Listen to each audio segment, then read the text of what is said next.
And can you check to see whether the camera is on? Or we can see it there. Okay, the camera is on.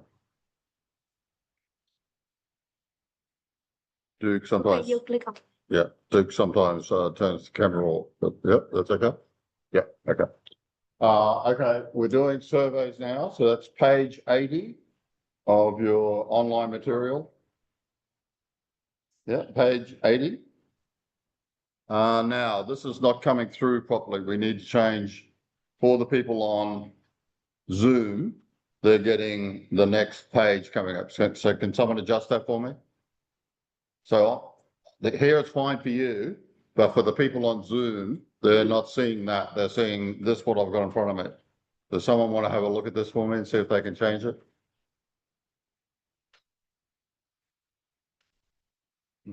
Something about display.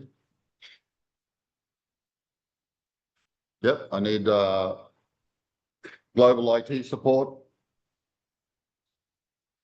You want to help? The Zoom people aren't seeing. They aren't seeing this. They're seeing something different. You want to have a look?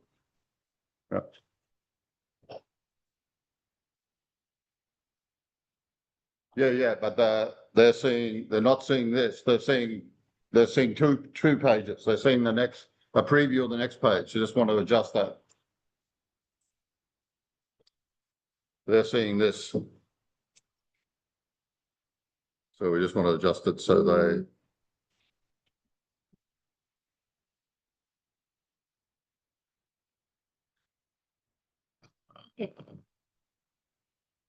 Very good. Okay. Looking at survey research. So remember, qualitative was talking to people, interviews, focus groups, or just observations, right? I've been sitting here watching you all morning and I've made observations. So I've collected data, yeah? So that's observation. I haven't talked to you. Well, I've been talking, but you haven't been talking back, but so you go to a coffee shop and just observe, what people do. Are they just coming to buy coffee, or is it more a social thing, or they, what's going on? So again, the four-pronged attack, what's the state of the art? So what's the current up-to-date methodology? Very important, what the editors are looking for. Some really good examples of survey research articles. And then finally, where to from here. So, surveys are very rigorous and demanding, right? And it's already been accepted in just about every field. So in my field, the very top journal is the Journal of Financial Economics, and it publishes lots and lots of surveys. Yeah. So, this is a really good way to get published. And again, rather than just looking at the actions of people, you can actually go and ask them questions, right? And the scientists would think you're crazy if you didn't do that, because they can't do that while they're studying particles, right? They'd love to have the chance, but they can't. So we can talk to the CFO, the market maker, the fund manager. Yeah, we can ask them what they're doing and what's the complex reasoning behind it. So Harvey and Graham have every year they go and talk to CFOs. So every year they do a mass survey with CFOs in America. So thousands of companies. So every year. So here's an example of one they did. That got published, but every year they do it and they publish it on their website. So you can see how ideas have changed over time.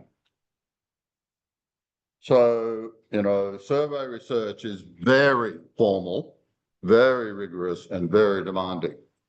So we're going to talk about something called the 80-20 rule, right? And you know, in carpentry, when you're building, they always say you measure twice and you cut once. You never get a chance to cut again, right? So you measure twice, cut once. Or here we're saying you measure 4 times and cut just once. Yeah, so you've got to do a lot of preparation. Yeah, you've got to do a lot of preparation before you go out and do your survey. Remember, the survey, it's not like the 30, 50, 70 interviews you're doing.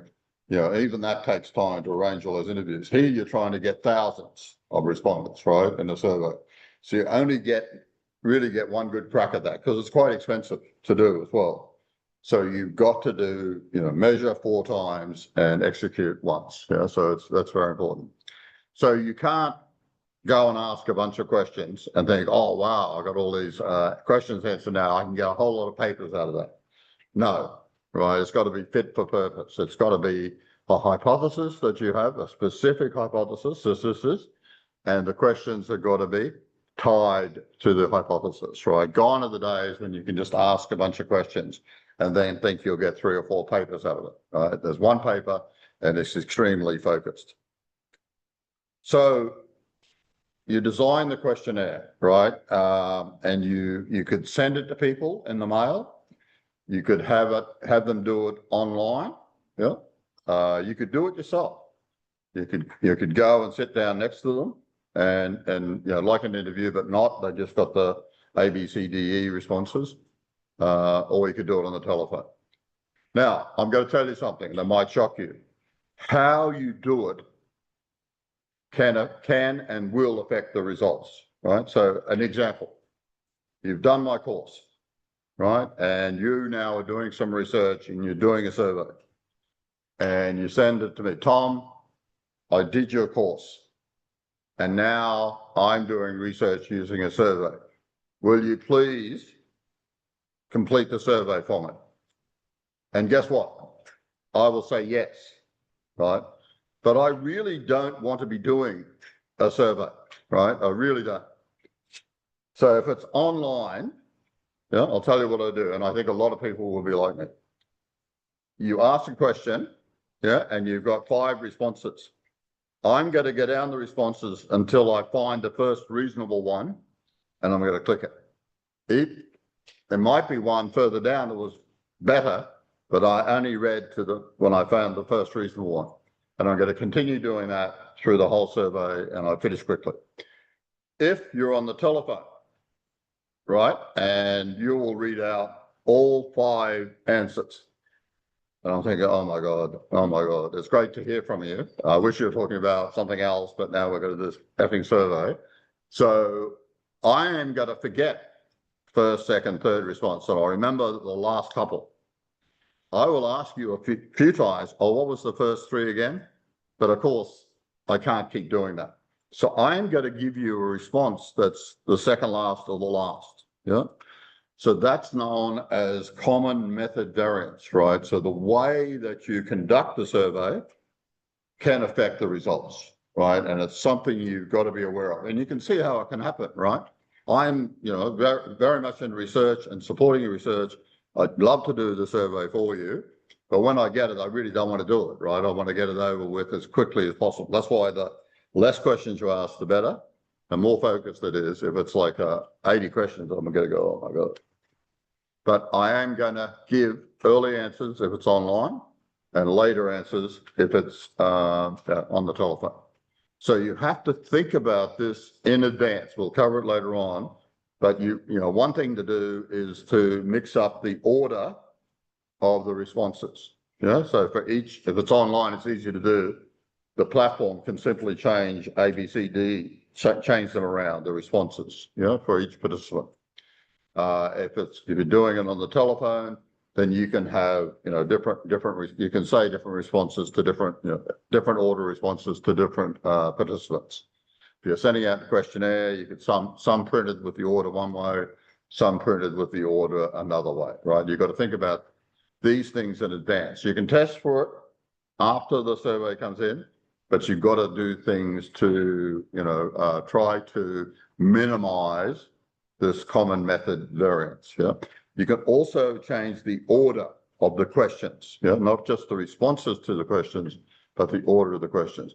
And remember, have the questions about the person themselves, their age, where they live, their wage, their salary, have them at the end, right? Because they might not want to answer those questions and just leave the survey. So if you ask your substantive questions about, the tie to your theory up front, even if they leave when you ask them their age, you've still got all those responses. Yeah. So that's your first thing about how you really got to think about, you really got to think about not only the question you ask, but the order in which you give the responses. So you might not have thought that such a thing can make a difference, but it really, really does. So here are your considerations. What's the purpose of the survey? So you've got to have a hypothesis, right? It's no good just asking a bunch of questions. Now, the second thing is a survey the right approach to use. It may well be that interviews are a better approach, right? Or an experiment is better, or an empirical study. Yeah. So what's the target population? How you got to sample it? You're probably not going to go to the telephone book and pick people randomly, right? All research is purposeful to some extent, right? But, there's more likely you can be random here than with the interviews. So how do you ask questions, right? What's a good question look like? And what should the responses be?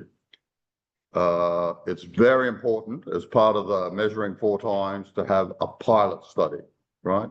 So first you do it with few trusted colleagues, maybe the people that did this course, here today with you. You could send it to them and get, okay, this is not the official survey, but I'm just trying to, because you're asking questions, you know what you mean, but your friends might not really understand what you mean, so they can give you comments on that. And then when you get feedback from your friends and colleagues, then you can do a pilot study, maybe send it to like 30 to 50 people, right? And see, whether they're confused by any of the questions, whether there's any common, variance issues. So then, what scales to use? Like for an individual questions, do you use words like strongly agree, ... neutral down to strongly disagree? Or do you use numbers like +2, +1, 0, +1, -1, -2? How do you measure complicated concepts like risk aversion? IQ, EQ, confidence. How do you measure those things? You can't just ask, how confident are you? Very confident, not very confident. You can't ask that, right? So what's happened is researchers over time have developed scales, and they're tried and tested, right? And I'll show you where you can get these scales. So abstract concepts like risk aversion, EQ, IQ, confidence, self-efficacy, all of those things, they have a bunch of questions which can be combined, which will tell you where you stand on this complex concept. So you just can't ask a question. Are you financially literate? I can't ask you that question. I've got to ask you a series of questions from which I can combine those questions in an approved way, a tried and true way to see how financially literate you are. So that's got to be important. So there's a lot more to this than you think, right, about how to do surveys. And then bias, response bias. So if the Vietnam Academy sends a survey to the members of the Vietnamese Academy, have a guess how many people will complete the survey?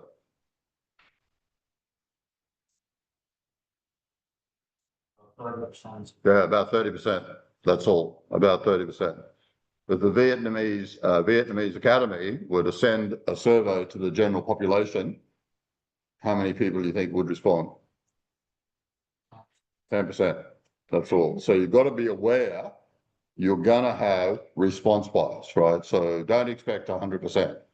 So if you want 1,000 responses from the general public, you've got to send out 10,000 questionnaires. And then you've got to wonder, what's wrong with these people that they responded, right? How are they different from the other 9,000 people, right? So there's a way that, that's one of the reasons you collect the information about them at the end, because you can then compare them, the characteristics of the people that responded to you with the general population, and you can do a sample selection adjustment, right? And I'm going to talk about that later. That's something known as Heckman's, Heckman's sample selection correction. So you can actually then carry that forward. The probability that people actually did the survey, you can carry forward that and analyzing the results. So there's a couple of really good YouTube videos there. Yep. When you send it for the bigger population, Yep. people just get what will you do with the information? That's definitely right. Yeah, that's definitely right. So you got to give assurance. That's why having ethics approval is helpful, because the Vietnamese Academy will say this has been given, ethical approval, the data will be secured, unidentified, all of this sort of stuff. Yeah. But so you have to give all of that assurance, and they've got to believe you. So having, one benefit, it's a pain getting ethics approval, but one benefit is it has a reputable organization behind it. So the common method variance, we talked about that, right? The way that you run the survey, can affect the results. How you, whether it's online, the people give the first answers, whether it's on the telephone, they'll give the last answers. If you collect the outcome variable and the explanatory variables in the one survey, one can color the other, right? The explanatory variables might be, it's a big company, profitable and so on.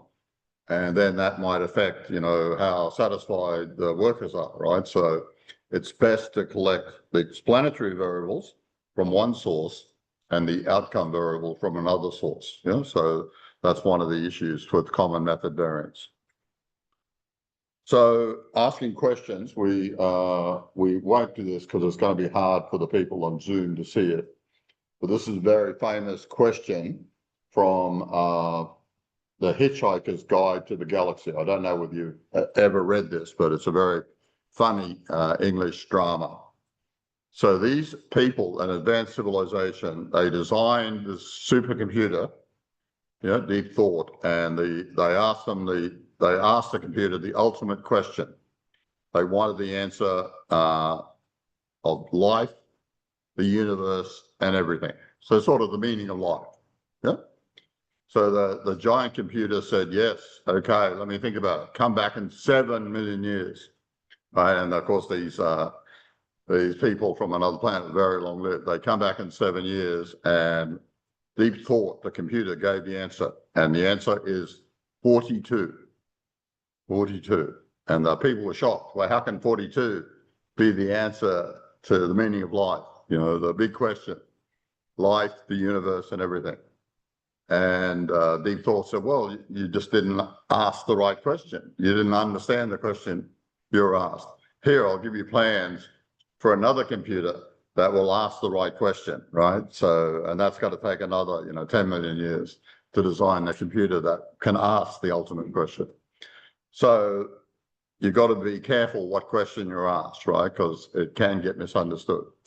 But you might, if you ever ask the question, what's the meaning of life? Well, apparently the answer is 42. Okay, when you're asking questions, we already talked about this with the interviews, right? Some questions are loaded, right? The difference between invest, very positive, debt, which is very negative. So be careful. It might look like the same question, but it can be very, regarded very differently.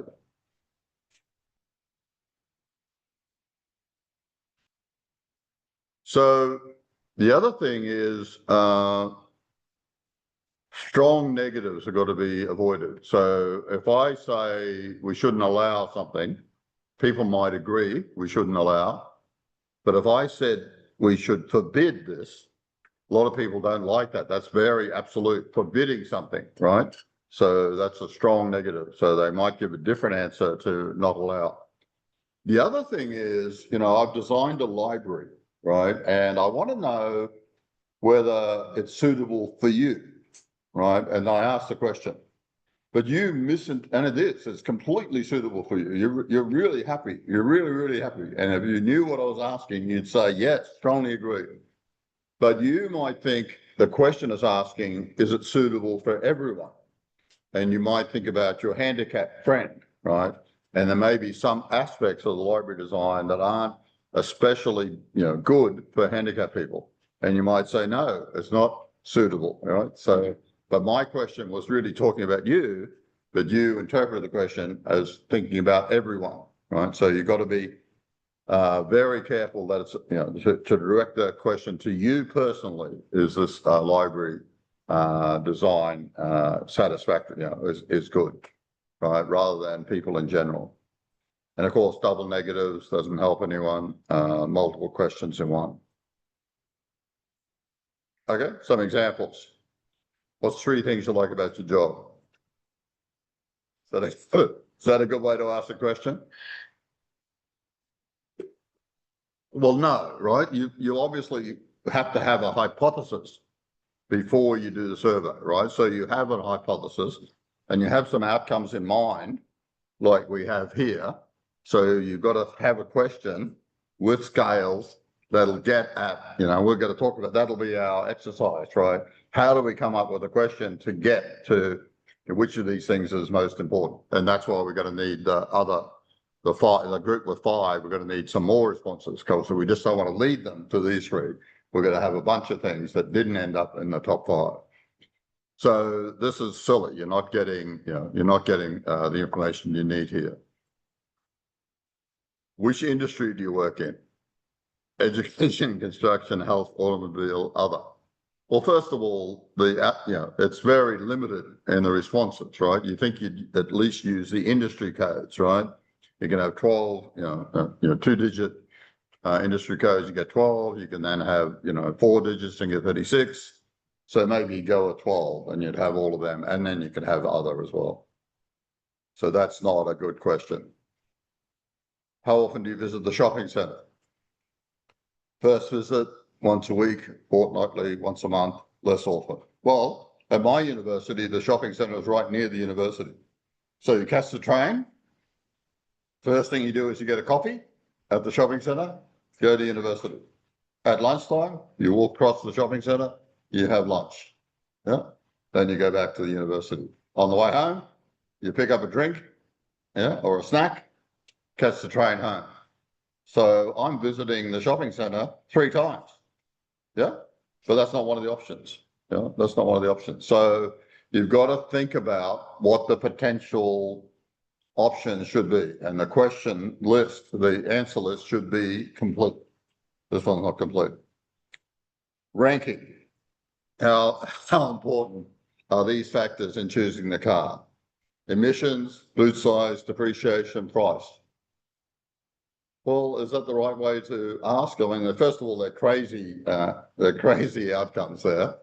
I'm interested in the make, the comfort, the performance. You know, so, and you know, I wouldn't just do that. I would have questions about how important is the make of the car, right? And strongly agree to disagree.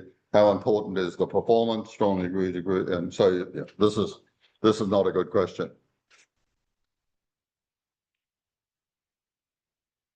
I feel the employees' views have influenced the decisions taken by management. So this is better in some extent because it's got, you know, the scales to that.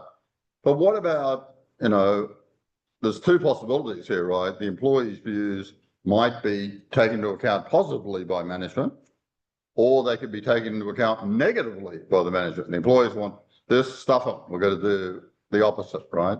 So there might be a different sign, right? They might, you know, want to do what the employees want, but then they also might want to do the opposite of what the employees wanted.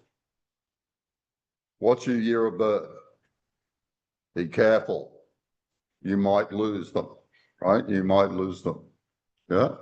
So I would have to put down 1956, and I'm guessing you can do the math, right, and figure out how old I am. I go, oh, stop this. I'm not going to I'm not going to answer that, right? And I'll leave the survey. That's why you have those questions towards the end. If you ask me how old I am, I'm almost certainly going to leave. If you ask me what my weight is, then I'm going to go back and cancel the whole thing, right? So what you're best to do is have a range. Yeah, how old are you? 0 to 20, 20 to 30, 30 to 40, 40 plus or whatever. Yeah. So people can be very sensitive about some things. Yeah. So, okay, so this is from an article by Sarah Don Leclerc. She's a colleague of mine at the University of Queensland. I'm still a professor at the University of Queensland. I'm an emeritus professor there. So you think this is very simple, right? Was your hotel bed comfortable, right? But you see all of the different, brackets here, right? The whole question is all of this, right?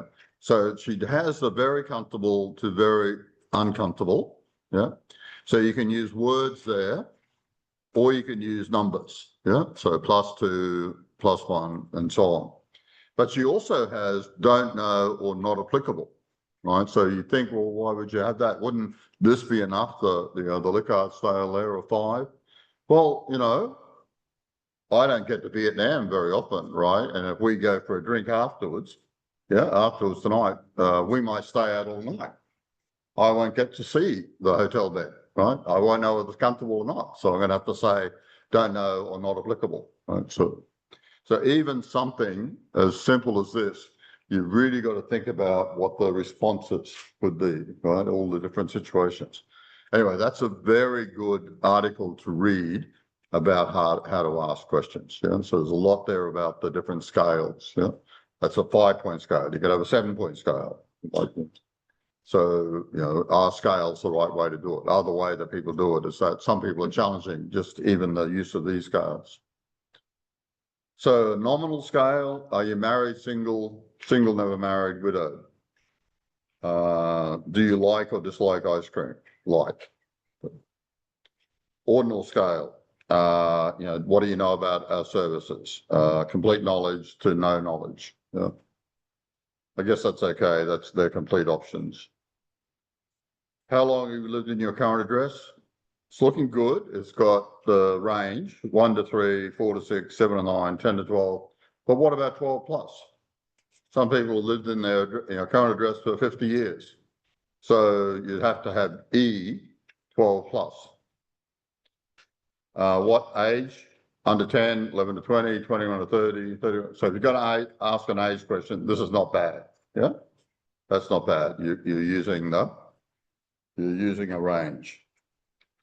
In the past 7 days, how many times did you go to the shopping, at a retail shopping mall? Well, the person catching the train to university at my university would have put 21, 3 times each day. And whole years, what's your current age? Don't ask that. Yeah, don't ask that. Do the scales. Yeah? Do the scales like we have above. Okay, so what about things that are abstract concepts, right? I want to know your level of narcissism. I want to know what your emotional quotient is, or your intelligence quotient is. I want to know your risk aversion, your confidence level. These are abstract concepts. Your level of literacy, financial literacy. So these are abstract concepts. I just can't ask you how financially literate you are, right? So then I need to have multiple questions which can be combined to find out where you land on this abstract concept. So it's best to use scales that have been tried and proven in previous literature. And one good thing about the academic community is they share, right? And of course, they like for you to use their scales because you have to reference them. And getting citations is a very important part of the academic world. So they get they share with you, and that's great, but they also get a benefit because you will cite them. So Paul Spector has a library of scales here that we could go to, if I can find it. So not just his scales, but reference links to other libraries of scales. So you'll find this is a very good launching pad to get scales. That is a set of questions that measure these complex abstract concepts, like confidence, like risk aversion, like financial literacy.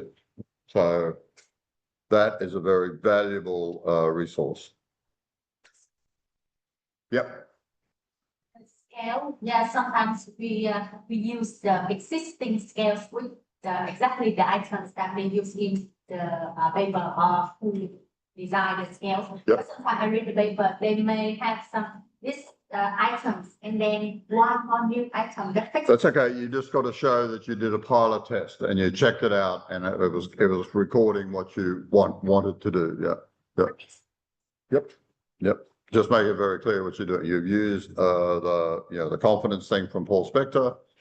You've added this, but you did a pilot test, and it seemed to be working. Yeah. And I don't know whether Zoom people saw that, but they can just click on that. So there you'll see, scales for all these things: confidence, self-efficacy, stress, coping, even environmental concern. Yeah. So lots and lots of things there. Anything you can think of, there's probably going to be scales that exist for it. So what are some of the biases? And this is just, this is really important. These biases actually you see in all facets of your life, and you might not be aware of it.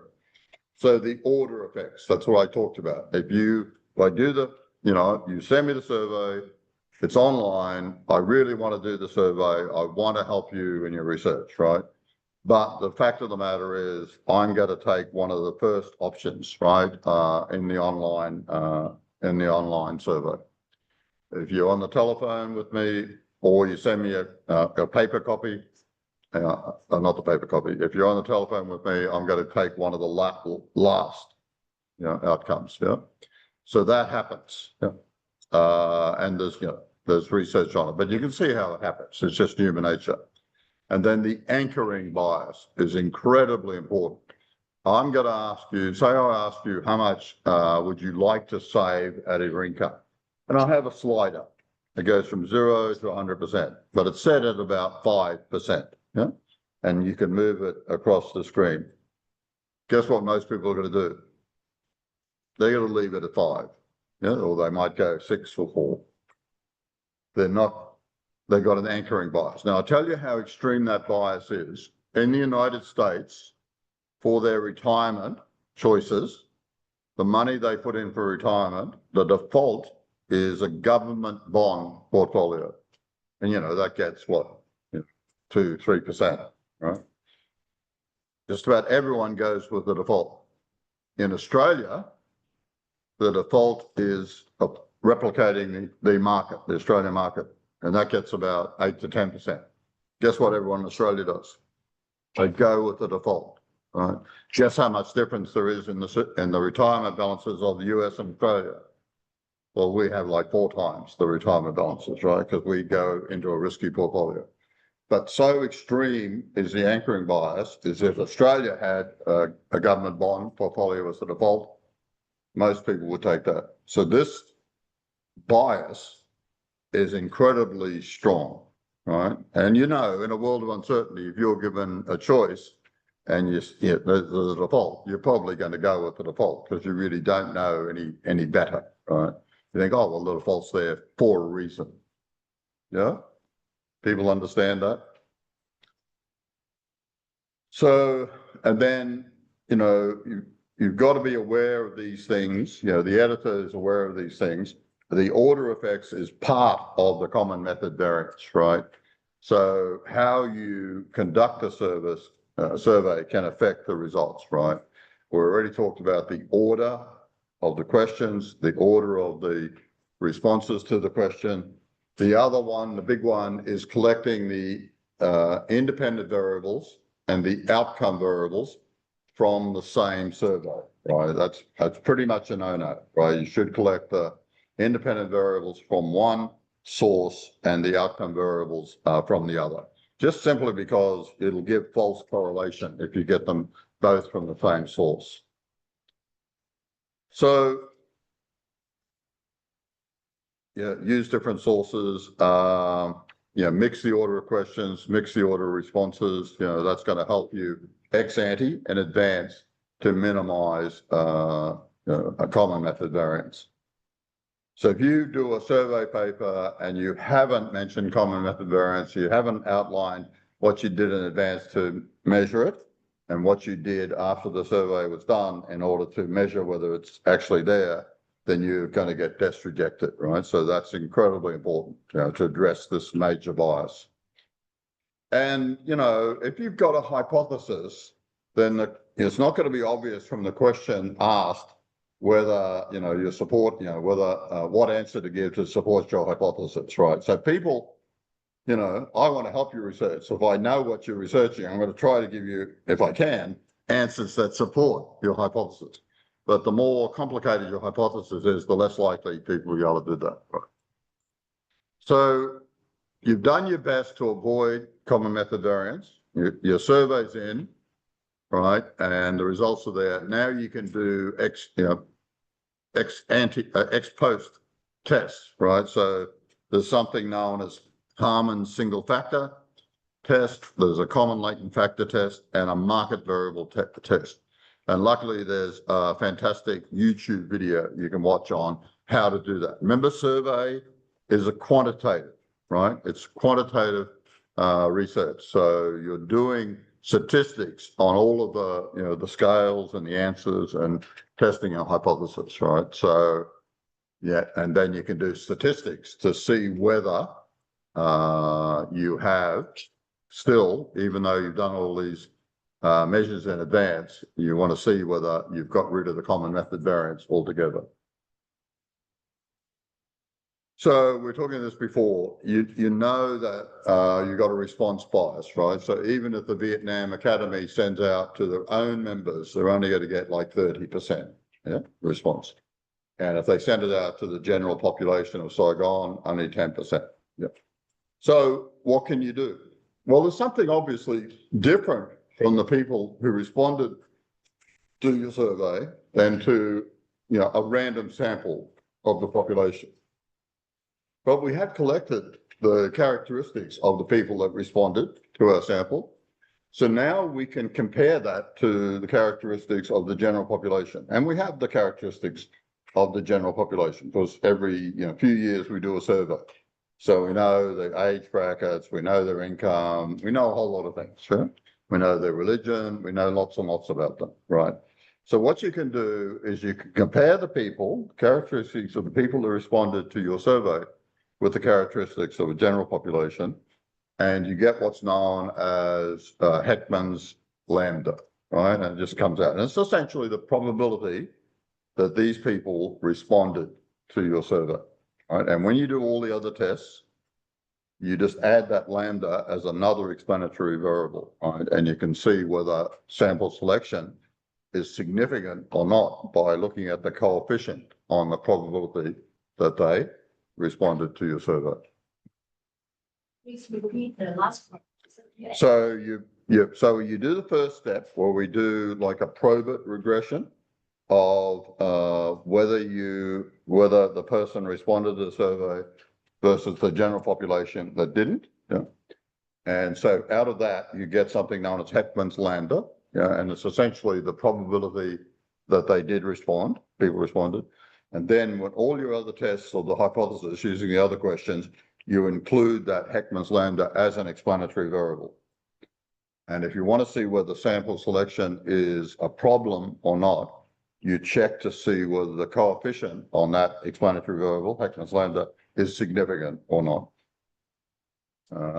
And there's really good video here for how to do it, step by step. So, yeah, you can easily overcome the sample selection bias harder to overcome the common method variance. You've got to really think about that in advance. So data collection, how are you going to do it? Online, over the phone. Remember, whether you do it online or over the phone is going to introduce, bias, order effects. So you've got to think about how you've got to change the order of the questions and the order of the responses. You can pay an independent third party. We can, in the Western world, you can use something called MTurk. And even people in the US will collect surveys for you for like $2 an hour because they're doing this in addition to, their own work. There's research organizations that you can pay and you say, look, I need 1,000 responses. And I go, yeah, we'll get you 1,000 responses and but you got to pay them. So a couple are Prolific and Office of Research University. I wouldn't advise this, but you could use an archive of existing source of data, but it's not going to be specific to your hypothesis. So I wouldn't advise that. And then there's a whole bunch of platforms, Qualtrics, Lime Survey, Google Forms, SurveyMonkey, Snap. It's got to depend on what Vietnam Academy or your organization has got a site license for, right? So they'll have a site license for one of these, and you probably just got to go with the one they've got a site license for because it's not going to cost you anything.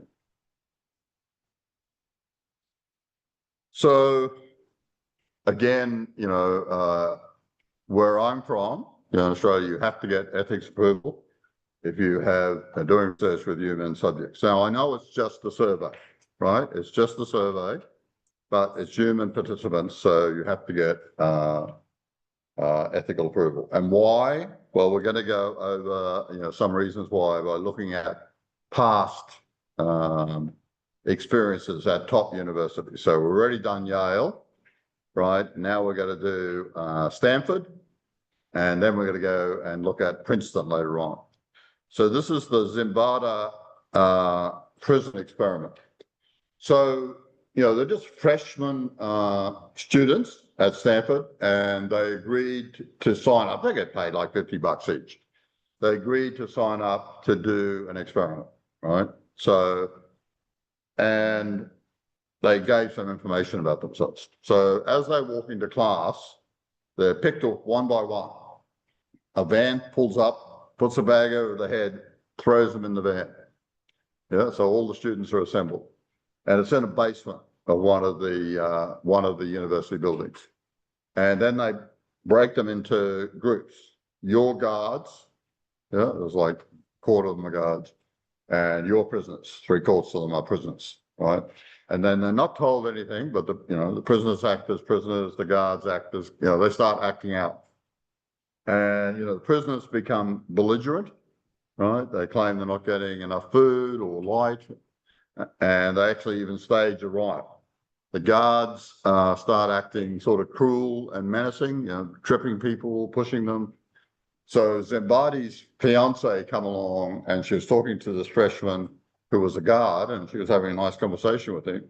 But then as a prisoner come by, she could see that she tripped and he tripped and pushed the prisoner, and she saw how, things had really deteriorated here, with this experiment. So on the way home, she said to Zimbardo, well, look, this is no good. So he stopped the experiment. So he had to stop the experiment. And again, imagine how the poor guards feel and prisoners feel afterwards. You needed to have counselors there to unravel trauma that they sort of faced, right? So once they sort of found out what they were really like, because we like to think that we're lovely, kind, loving people, but you put us in a situation like that and we act out, so that's an example of why you need to have ethics approval. When they repeat this, right, on documentary and stuff, they get the same results, right? We act out.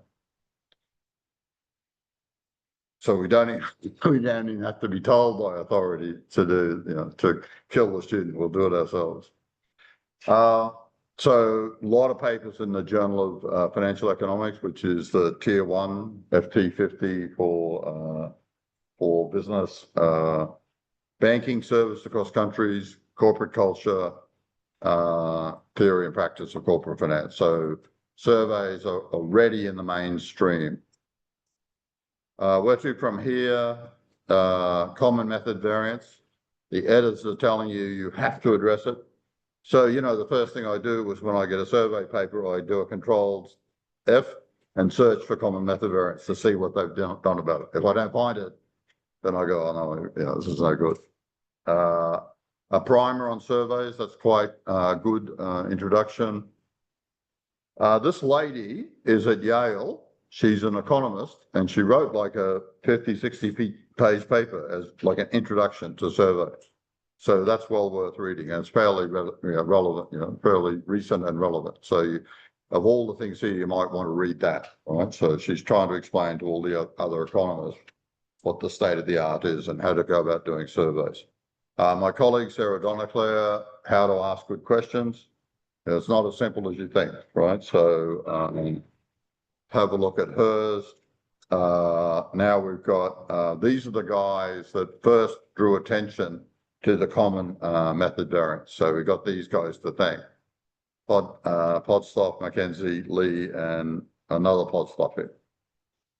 And a colleague of mine, Martina Linenlucker, she wrote about executives' engagement with climate change. So she had to get like all the CEOs from Australia's top 100. And if she tried to do that by herself, it would have been impossible. But she hired like a research organization to get it. So they, you know, because of ethics, if you're the researcher, you can only really ask once and follow up once. But they obviously must have really got in and got to the executive assistants and got the survey done for her. So that's it for survey research. What I'm going to ask you now to do, go back into your groups that you had. Yeah, and I want you to, including the online group, I want you to design the questions you would ask in a survey about what are the top reasons, you know, why did you become a teacher, right? So why did you become a teacher? So think about, you know, what Sarah Donaclair said about the question and the responses. Yeah. So, you know, for example, take into account that, you know, even though they work at a university or school, they might not be a teacher. So you might have to have not applicable, you know. Yeah. So you might have to have not applicable because they're not actually teachers. Yeah. So it might be administrators. Okay, so same groups and just think about how you'd ask these questions. What kind of question you expect about, for example, like multiple choice or open question or auto? So no, so open questions don't work in survey. You've got to have a question and responses. So for each reason, do you do strongly agree to disagree and not, or do you say what, you know, or do you say, why did you become a teacher and give 5 choices like this, right? But, you know, so I've got a view, you've got a, yeah, I'd like to see what you come up with, right? But I want to get as much information as I can, right, from the survey. I only get the one chance. Remember, I'm measuring 4 times and cutting once. So up to you, up to you, up to you. I would do like maybe 8, but it's up to you. It's up to you. Yeah. You might just do 1 with all these choices. But what information are you getting there? Right? You might not be getting the information you need. So I would give I would have 8.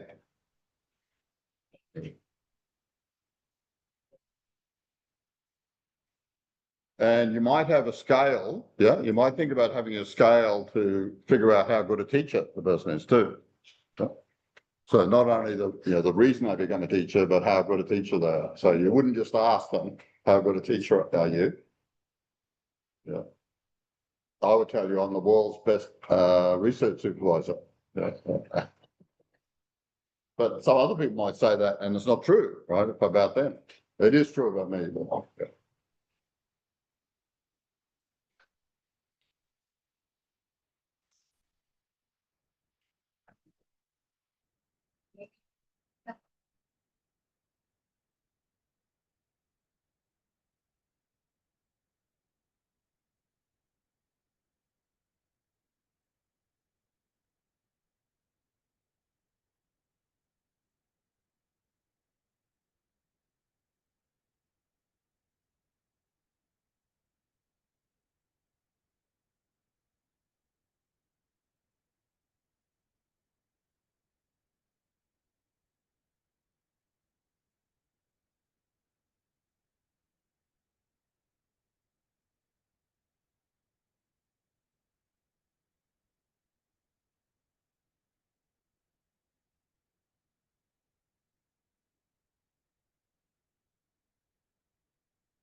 Yeah.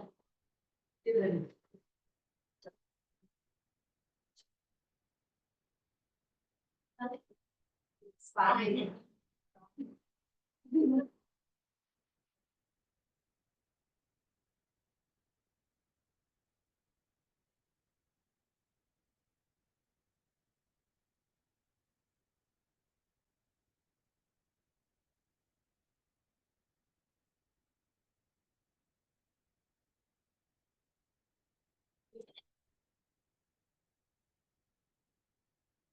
It also the power, you know, it's more fun from what section.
So long as you have switch on.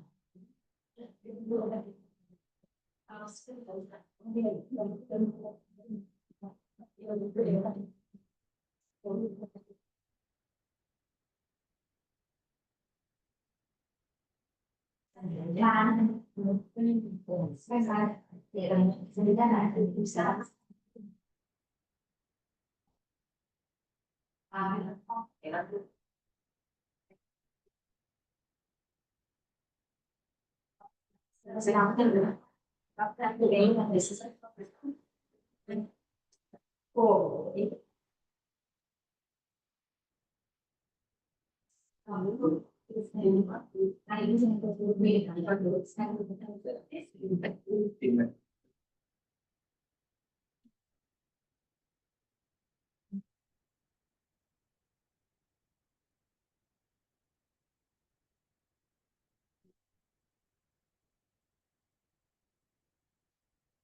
Probably teaching industry, I have to do. You feel that teaching, yeah, should be really. Here is, right.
It's harder than you think, isn't it, to come up with these questions?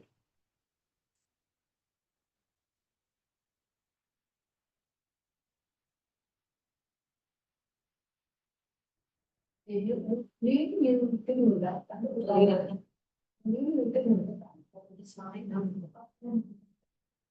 it's fine. Thì cái công ty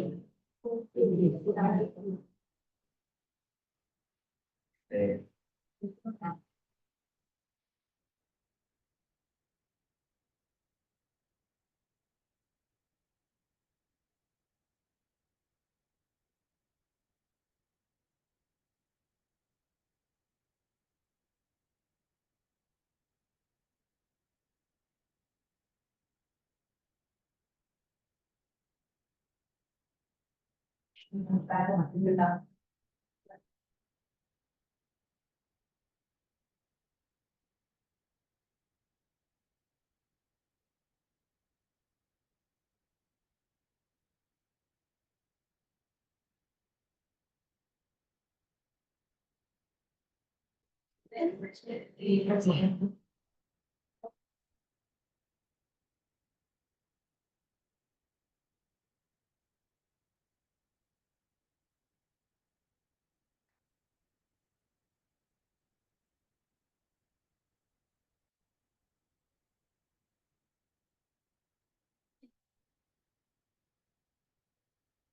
thì không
thì không biết là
To wrap up your questions and prepare your report. 5 minutes.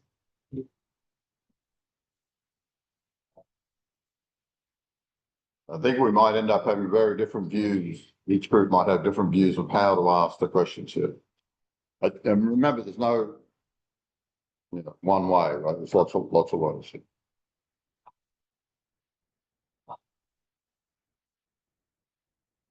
So think about what other questions you'd like to, we can think about a scale for how good a teacher they are. Other questions you might want to know, how long they've been teaching, whether they're in a private, public school, things like that. We might need to get some characteristics. There might be some common, themes coming from if you're in a private versus public school and so on. Or, you might be jaded after 40 years of teaching, right, compared to someone who's only in their first 5 years, that sort of thing.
Okay, let's finish up. Okay, everyone ready to report? I'm going to need my teaching assistant. No. Okay, group 1, get ready. Wait for the teaching assistant there to be ready. You can rub this out as we remember. Okay, group 1. Who's speaking? Key, are you going to speak? Or Ivy, are you going to speak?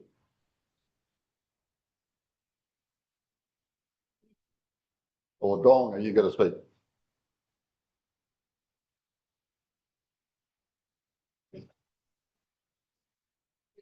We can't hear you. We better give you a microphone. Yeah, thank you. Make sure it works first.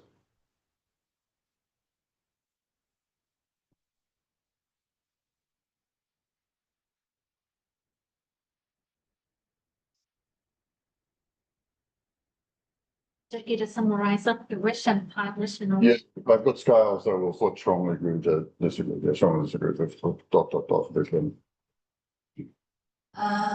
Okay, I would like to present our questions here. Yep. The first look, the first question is about the gender of the respondent. We'll have them at the end. We'll have them at the end because I mightn't want to say, you know, it's complicated what gender people are nowadays, right? So we'd have those privilege, those information, all that at the end, so that we want to get right to why they become a teacher.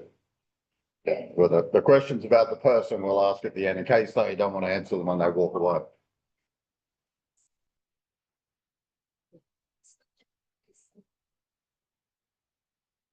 To stitching because it offers flexible working time. Okay, that's good. Okay, so, Do you want?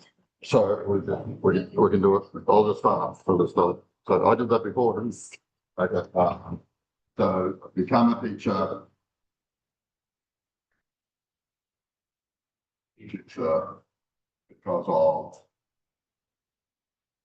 flexible working. Okay, and so what were your scales?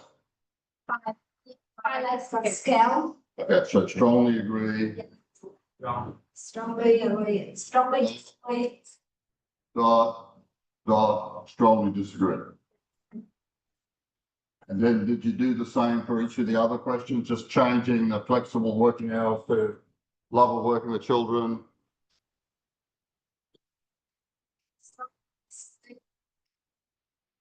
Yep.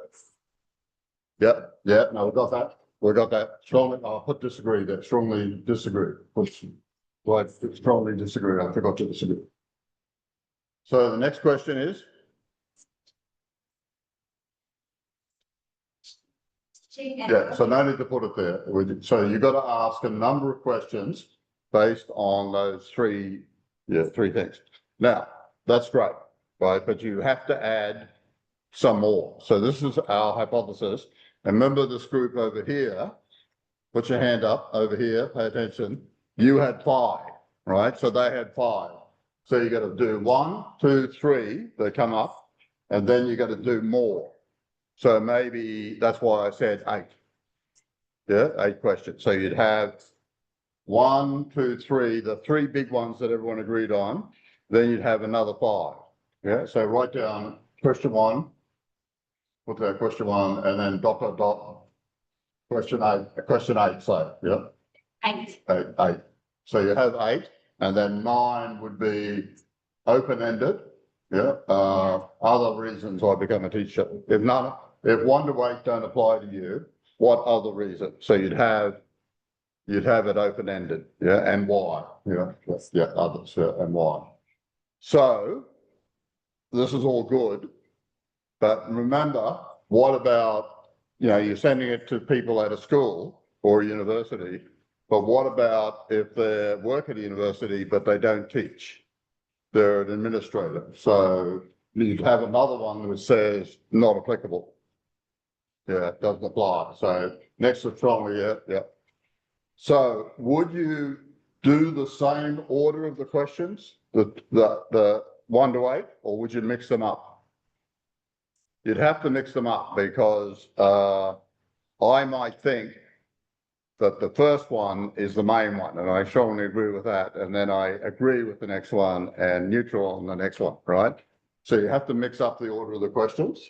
And what about the strongly agree to strongly disagree? Would you mix up you'd have to change the order of the strongly agree to strongly disagree. Yeah. So otherwise that's perfect. Then after this, you would ask the questions, right? So how long have you been a teacher? So I would do 1 to 2 years, 2 to 5, 5 to 10, 10 to 20, 20 plus. What I'm going to conjecture is the people 1 to 2 are going to be the love of student, you know, love of working with students and making an impact. The ones for 20 plus are going to be the flexible out, right? Yeah. Because you get jaded, right? And it's not because you know, it's just the reaction you get, right? Especially in a public school. And I think the differences would be different. In a private school, you probably got incentivized, students, right? But in the public school, they're just waiting till, in Australia, till you turn 16 and you don't have to go to school anymore. Yeah. Did anyone do anything different? Some people might have said the three things together, you know, which of these is the most important? Yeah, we. Yeah, working, yeah. The rating, we choose. Yeah, which was the most important? Love of working with students, flexibility, making an impact, yeah, and put 1, 2, 3. Some people might have done that, right? And that's okay too. From this question though, I'm going to be able to see which question got the most strongly agreed. So I'm going to get an ordering as well, yeah? I'm going to get an ordering. But you know, there's more than one way to skin a cat, right? So, but we have to have more than the 3.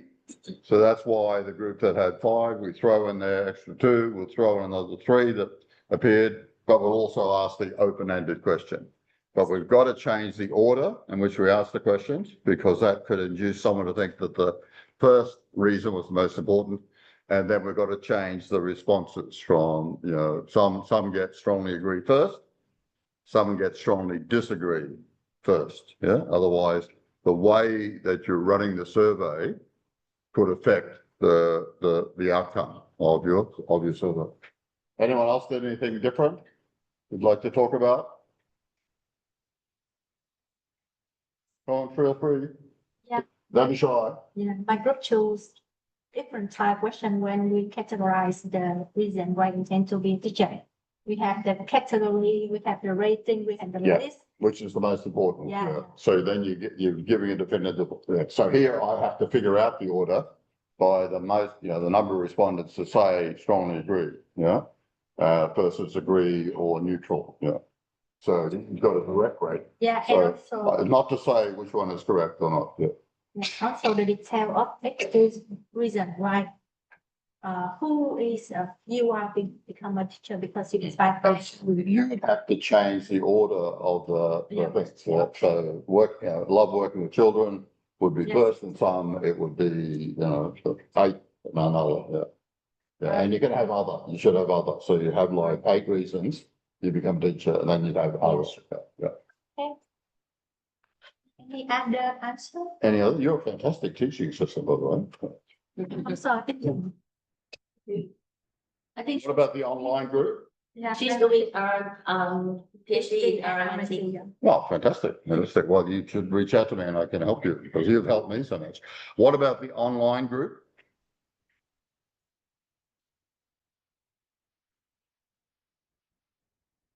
I think 1 or 2 questions in the. That's great. The online group is growing, yeah? It's growing. For this assessment, you didn't show any answers yet. That's okay. I'm not interested in, I will really get them interested in the experiment. I'm going to give them a really good experiment, yeah? So it'll knock their socks off. The online community will have their socks knocked off.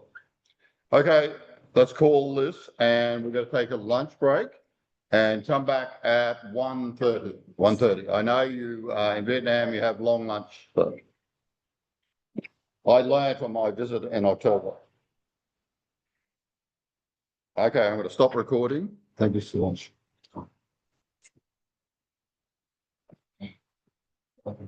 All right, we see you again